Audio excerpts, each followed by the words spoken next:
வணக்கம். ராம் வெற்றி அரசியல் குரல் நிகழ்ச்சி. ராம் வெற்றி அரசியல் குரல் நிகழ்ச்சியில் இன்னைக்கு நாம் விளாத்திக்குளம் எம்எல்ஏ திரு மார்க்கண்டேயன் அவர்களுடைய கைது பற்றி தான் பேச போகிறோம். விளாத்திக்குளம் எம்எல்ஏ மார்க்கண்டேயன் அவர்கள் கோவில்பட்டியில் நடந்த ஒரு பொதுக்கூட்டத்தில் தமிழக முதலமைச்சர் அவர்களை பற்றி மிகவும் அநாகரிகமான வார்த்தைகளில் எலும்புகளை உடைப்பேன் அப்படிங்கிற மாதிரி பேசுகிறாரு. அதனால் அவர்களை காவல்துறை வந்து கைது செய்கிறாங்க. ஒரு எம்எல்ஏவாக இருக்கக்கூடியவர், ஒரு சட்டமன்ற உறுப்பினராக இருக்கக்கூடியவர், மக்களுடைய பிரதிநிதி, இன்னொரு மக்களால் தேர்ந்தெடுக்கப்பட்ட பிரதிநிதியான முதலமைச்சரை போய் இந்த மாதிரியான அநாகரிகமான வார்த்தைகளை பயன்படுத்தி பேசுவது அப்படிங்கிறது மிக மிக கண்டனத்திற்குரியது. ஒரு தமிழக முதலமைச்சர் தமிழகத்தினுடைய முதலமைச்சர் பீப்புளுடைய அசட் அவரை போயிட்டு நீங்கள் இது மாதிரி எலும்புகளை உடைப்பேன் அப்படின்னு பேசுகிறதெல்லாம் ஒரு சிவிலைஸ்டு சமூகத்தில் நம்ம வாழக்கூடிய சமயத்தில் இது போன்ற வார்த்தைகளை பயன்படுத்துவது அப்படி ஒரு சக மனிதன் இன்னொரு மனிதனை பற்றி இது மாதிரி பேசுகிறதே தப்பு. சட்டமன்ற உறுப்பினர் 1.5 லட்சம் மக்களுடைய பிரதிநிதிங்க, நீங்கள் போய் இது மாதிரி பேசலாமா? ஒரு முதலமைச்சரை போய் தப்பு. இது யாரையோ திருப்திப்படுத்துவதற்காக இவர் பேசின மாதிரி தெரியுது. இது மிக மிக கண்டனத்திற்குரியது, கண்டிக்கத்தக்கது. கண்டிப்பாக சட்டபூர்வமாக இவர் மேலே நடவடிக்கை எடுத்து தண்டனை வாங்கி கொடுக்க வேண்டும் அப்படிங்கிறது தான் என்னுடைய கருத்து. இதில் அவர் அரெஸ்ட் பண்ணும்போது என்ன சொல்கிறார் அப்படின்னா, சட்டமன்றத்தில் நான் சட்டமன்ற உறுப்பினர், என்னை அரெஸ்ட் பண்ணணும் அப்படின்னா சபாநாயகர்கிட்ட நீங்கள் அனுமதி வாங்கணும் அப்படிங்கிறார். சபாநாயகர்கிட்ட அனுமதி வாங்க தேவையில்லை அப்படின்னு காவல்துறையும் சொல்கிறாங்க. அதுக்கப்புறமா சபாநாயகரே கிளாரிஃபிகேஷன் கொடுக்குறாரு. சட்டமன்ற உறுப்பினர்களை கைது செய்யணும் அப்படின்னா என்னுடைய ஒப்புதல் தேவையில்லை அப்படின்னு சொல்கிறார். நார்மலாக விதி என்ன சொல்லுது, சட்டம் என்ன சொல்லுது அப்படின்னா, சட்டமன்ற உறுப்பினர்களை கைது செய்யணும் அப்படின்னா சட்டமன்ற வளாகத்திலேயோ இல்லை சட்டமன்றத்தில் தங்கியிருக்கக்கூடிய எம்எல்ஏக்கள் ஹாஸ்டல் இருக்கு இல்லையா, அதில் போய் காவல்துறை அரெஸ்ட் பண்ணணும் அப்படின்னா தான் சட்டமன்றத்தினுடைய சபாநாயகர்கிட்ட நம்ம ஒப்புதல் வாங்கணும். அவருடைய ஆதரவு அவருடைய உத்தரவு அப்படிங்கிறது தேவை, அவருடைய பர்மிஷன் தேவை அப்படின்னு சொல்லலாம். ஆனால் நார்மலாக சட்டமன்ற உறுப்பினரை அரெஸ்ட் பண்ண முடியுமா அப்படின்னா தாராளமாக பண்ணலாம். ஏன் ப்ரிவென்டிவ் டிடென்ஷனில் பண்ணலையா? தடுப்பு காவலில் எம்எல்ஏக்களை அரெஸ்ட் பண்ணலையா? போராட்டம் பண்ணாங்க அப்படின்னு சொல்லி அரெஸ்ட் பண்ணலையா? அப்போ சபாநாயகர்கிட்ட என்ன ஒப்புதல் வாங்கிட்டு பண்ணுறாங்க அப்படின்னா கிடையாது. அப்போது நம்ம இதில் புரிஞ்சுக்க வேண்டியது என்ன அப்படின்னா, இவர் சட்டமன்ற உறுப்பினருக்கு சட்டமே தெரியல சார். என்ன சார், இப்போ தான் ஒரு சட்டமன்ற உறுப்பினர், இப்போ தானே எலெக்ஷன் நடந்தது, 2026 எலெக்ஷன் நடந்தது, இப்போ தான் மே மாதம் எலெக்ஷன் நடந்து முடிஞ்சிருக்கு, ஒரு 2 மாதம் தான் சட்டமன்ற உறுப்பினராக இருக்கிறாரு, அவருக்கு விதி தெரியலங்கிறது நார்மலாக யதார்த்தம் தானே அப்படின்னா யதார்த்தம் தான். முதல் முறை எம்எல்ஏ ஆனால் இவர் 3வது முறை எம்எல்ஏ. யார்? திரு மார்க்கண்டேயன் அவர்கள் 3வது முறை எம்எல்ஏவாக இருந்துக்கிட்டு தான் இவ்வளோ சூப்பரான வார்த்தைகளை பயன்படுத்தி பேசிக்கிட்டு இருக்கார். ரைட். அப்போது அவர் 2011 எம்எல்ஏ, 3வது முறைனா இப்போ 15 வருஷமாக தான் இல்லை, 2011 அவர் எம்எல்ஏ. எந்த கட்சியில்? அதிமுக சார்பா. அப்போ இவர் இப்போ எம்எல்ஏவாக இருக்கிறது எங்கே? திமுகவில். அப்போ கட்சி மாறி வந்துட்டாரா? ஆமாம், அந்த கட்சியிலேருந்து இந்த கட்சிக்கு வந்துட்டார். 2011 2016 அதிமுக சார்பாக விளாத்திக்குளமில் போட்டிக்கிட்டு 2011 2016 வரைக்கும் சட்டமன்ற உறுப்பினராக இருந்தார். அப்பயும் ஒரு சம்பவம் பண்ணார். என்ன அப்படின்னா, 2016 இடைக்கால பட்ஜெட் அப்படின்னா தமிழக சட்டமன்றத்தில் ஓ பன்னீர்செல்வம் அவர்கள் தாக்கல் செய்கிறாங்க. அப்படி தாக்கல் செய்யும்போது அவையில் சட்டமன்றத்தில் திரு மார்க்கண்டேயன் அவர்கள் திமுக பற்றியும் திமுகவில் இருக்கக்கூடிய ஒரு சிலர் பற்றியும், அவர்கள் பேரை நான் குறிப்பிட விரும்பல, அவர்களை பற்றியும் சட்டமன்றத்தில் பேசியதன் காரணமாக அவையில் மிகப்பெரிய கூச்சல் குழப்பம் ஏற்படுது. அதனால் அப்போ சபாநாயகராக இருந்த தனபால் அவர்கள் தான் இருந்தாங்க, மதிப்புக்குரிய தனபால் அவர்கள் தான் இருந்தார்கள். அவர்கள் இவர்களை ஒரு சிலரை அவை காவலர்களை வச்சு வெளியேற்ற சொல்கிறாங்க. அதுக்கப்புறம் வெளிநடப்பு பண்ணுறாங்க திமுக. யார் பேசியது?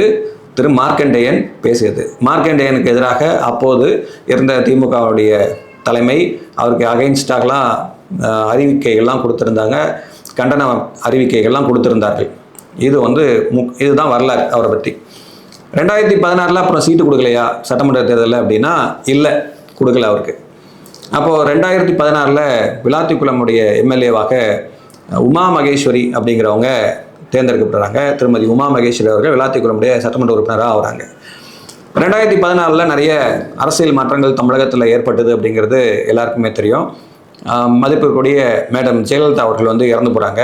அவங்க இறந்து போனதுக்கப்புறம் முதலமைச்சராக இருந்து மேடம் ஜெயலலிதா அவர்கள் இறந்து போனதுனால பன்னீர்செல்வம் அதுக்கப்புறம் முதலமைச்சர் ஆகிறாரு. அதுக்கப்புறமா எடப்பாடி பழனிசாமி அவர்கள் முதலமைச்சர் ஆகிறாரு. இந்த இடையில வந்து இவருக்கு ஆதரவு அவருக்கு ஆதரவுன்னு சொல்லிட்டு நிறைய எம்எல்ஏக்கள் இருக்கிறாங்க.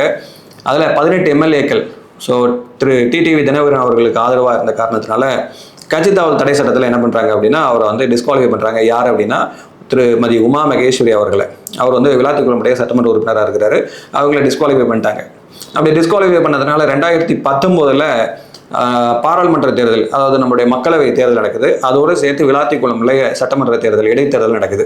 அப்படி நடக்கும்போது இவர் அதிமுகவில் தானே இருந்தார் திரு மார்க்கண்டேயன் அவர்கள். அவர் என்ன பண்ணுறாரு, எடப்பாடி பழனிசாமி அவர்கிட்ட போயிட்டு எனக்கு சீட் வேணும் அப்படின்னு சொல்லி கேட்குறாரு. எடப்பாடி பழனிசாமி அவர்களுக்கு வந்து இவரை பற்றி முன்னாடியே தெரியுமா என்னன்னு தெரியல, இப்படி அவதூறாக பேசக்கூடியவர் அப்படின்னு சொல்லி அதனால் அவருக்கு சீட்டு கொடுக்கல. அவர் சீட்டு கொடுக்கல 2019. அதனால் என்ன பண்ணுறாரு, மார்க்கண்டேயன் அவர்கிட்ட கோச்சிக்கிட்டு 2020 அக்டோபர் மாதத்தில் நினைக்கிறேன், அக்டோபர் மாதத்தில் 2020 திமுகவில் போய் சேர்ந்துடுறார் திராவிட முன்னேற்ற கழகத்தில். 2021 திராவிட முன்னேற்ற கழகத்தில் சட்டமன்றத்தில் தேர்தலில் அவருக்கு சீட்டு கொடுக்குறாங்க. விளாத்திக்குளம்லேயே கண்டெஸ்ட் பண்ணுறாரு, ஜெயிச்சிடறாருங்க. 2021 to 2026 சட்டமன்ற உறுப்பினராக இருக்கார். அகைன் 2026 இப்போ நடந்த சட்டமன்ற தேர்தலையும் விளாத்திக்குளம்ல இவர் வந்து சட்டமன்றத்தினுடைய என்ன ஆகிறார் அப்படின்னா உறுப்பினராக இருக்கார். அண்ட் 2019 அவர் வந்து சீட்டு கேட்டார்னு 2019 இடைத்தேர்தலில் சீட்டு கேட்டார்னு சொன்னால, அப்படி சீட்டு கேட்டப்ப எடப்பாடி அவர்கள் வந்து கொடுக்கல அப்படிங்கிறதுனால இவரே இண்டிபெண்டன்ட் கேண்டிடேட் தோத்து போயிட்டார் விளாத்திக்குளம்ல. அதுவும் ஒரு முக்கியமான விஷயம். அப்போ கட்சி சார்பாக நிற்கிறப்ப தான் அவர் ஜெயிக்கிறாரு. அவராக இண்டிபெண்டண்டாக என்ன தோத்து போகிறார். சரி, அப்போ 2026 எம்எல்ஏ ஆகிட்டார். அப்போது இதில் நம்ம சொல்ல வந்தது என்ன அப்படின்னா, 3வது முறை இவர் எம்எல்ஏ. 3வது முறை எம்எல்ஏவாக இருக்கிறவருக்கு முறையான வார்த்தையை பயன்படுத்தி பேசவே தெரியல. 3வது முறை எம்எல்ஏவாக இருக்கிறவருக்கு சட்டமன்ற விதிகளே தெரியல. சட்டமன்ற விதியே தெரியலையே, அப்போ மக்களுடைய பிரச்சனைகளை கோரிக்கைகளை நீங்கள் எப்படி சட்டமன்றத்தில் வைப்பீங்க? இதுமாரி வந்து எலும்புகளை உடைப்பேன் அப்படிங்கிற மாதிரி தான் பேச தெரியுது. இருக்கக்கூடிய அடுத்த ஜென்ரேஷன் இங்கே நடக்கக்கூடிய விஷயங்கள் எல்லாம், சட்டமன்றம் நடக்கக்கூடிய விஷயங்கள்லாம் பார்த்துக்கிட்டு இருக்கு. எல்லா பொதுக்கூட்டங்களையும் மக்கள் பார்த்து கொண்டு இருக்கிறார்கள், இளைஞர்கள் பார்த்துக்கிட்டு இருக்காங்க. இப்படி இருக்கும்போது அரசியல்னா இப்படி தான் இருக்கும் போல அப்படிங்கிற மாதிரியான ஒரு பிம்பத்தை வந்து இவர்கள் போன்றவருடைய பேச்சு அப்படிங்கிறது உருவாக்கிக்கிட்டு இருக்கு. ஸோ அப்போ வந்து இதை தவிர்த்துருக்கணும் அவர் முக்கியமாக. ஸோ சட்டமன்றத்துலேயும் அப்போ அவருடைய இது பொறுத்த வரைக்கும் இப்படி தான் இருந்திருக்கு. அண்ட் வெளியில் பொதுக்கூட்டம் நடந்தாலும் இப்படி தான் பேசியிருக்கிறார் அவர். சரி, இப்போ இதில் வந்து அப்போ விளாத்திக்குளம் எம்எல்ஏ அவர்களுடைய இந்த பேச்சு அப்படிங்கிறது மிகவும் கண்டிக்கத்தக்கது தான், அவருக்கு தண்டனை பெற்று தரணும்னா. இதில் என்னுடைய கோரிக்கை என்ன அப்படின்னா, நார்மலாக ஒரு 15 வருஷம், ஒரு 10 வருஷம் 11 வருஷமாக எம்எல்ஏ இருக்கிறதுக்கு இந்த விதிகளே தெரியல அப்படிங்கிறப்ப முதல்ல இந்த கோரிக்கை என்ன அப்படின்னா, ஒவ்வொரு செஷன் நடக்கிறப்பையும், சட்டமன்றத்தினுடைய செஷன் நடக்கிறப்பையும் விவாதங்கள்லாம் நடக்கும் இல்லையா? ஸோ அப்போது நான் இப்போ எம்எல்ஏ 2021 இப்போ ஓட்டு போட்டோம், 2026 ஓட்டு போட்டோம், 2031 ஓட்டு போடுறோம்னு வச்சுக்கோங்க. இப்போ எனக்கு இந்த 5 வருஷத்தில் என்னுடைய தொகுதியுடைய எம்எல்ஏ எங்கள் தொகுதிக்காக என்ன கேள்வி கேட்டார் அப்படிங்கிறது எனக்கு ஏதாச்சும் தெரியுமா அப்படின்னா, சட்டமன்றத்தில் என்ன கேள்வி கேட்டார், அதுக்கு அரசாங்கம் என்ன பதில் சொன்னிச்சு, அதுக்கு என்ன நடவடிக்கை எடுத்தாங்கன்னு தெரியுமா அப்படின்னா பெரும்பாலும் தெரியறதுக்கு வாய்ப்பே இல்லை. அதனால் சட்டமன்றத்தில் ஒவ்வொரு கூட்டத்தொடர் நடைபெறும் போதும் சட்டமன்ற உறுப்பினர்கள் என்ன கேள்வி கேட்டார்கள் அப்படிங்கிறத சட்டமன்ற கூட்டத்தொடர் முடிந்தவுடன் வெளியிட்டால் மிக மிக நல்லதாக இருக்கும். 5 ஆண்டுகளில் எங்கள் எம்எல்ஏ அப்போ எவ்வளோ கேள்வி கேட்டிருக்காரு அப்படிங்கிறது எங்களுக்கு தெரியும். இதை தமிழக முதலமைச்சர் அவர்களும் தமிழகத்தினுடைய சட்டமன்றத்தினுடைய சபாநாயகர் அவர்களும் நடவடிக்கை எடுக்கணும். நடவடிக்கை எடுத்தால் ஒவ்வொரு தொகுதியிலையும் சட்டமன்ற உறுப்பினர்கள் ஆக்கப்பூர்வமான பணிகளை மேற்கொள்வார்கள். இது போன்ற அநாகரிகமான வார்த்தைகளை பயன்படுத்துவது அப்படிங்கிறது குறையும். முக்கியமாக மக்கள்கிட்ட கருத்து கேட்டு என்ன கேள்விகள் கேட்கணும் அப்படிங்கிறதையே எதில் கேட்க முடியும் அப்படின்னா சட்டமன்றத்தில் கேட்கறதுக்கு வாய்ப்புகள் அமையும். ஆக இதை வந்து தமிழக அரசுக்கு, தமிழக முதலமைச்சர் அவர்களுக்கும் தமிழகத்தினுடைய சபாநாயகர் அவர்களுக்கும் நான் கோரிக்கையாக வைக்கிறேன். நன்றி, வணக்கம்.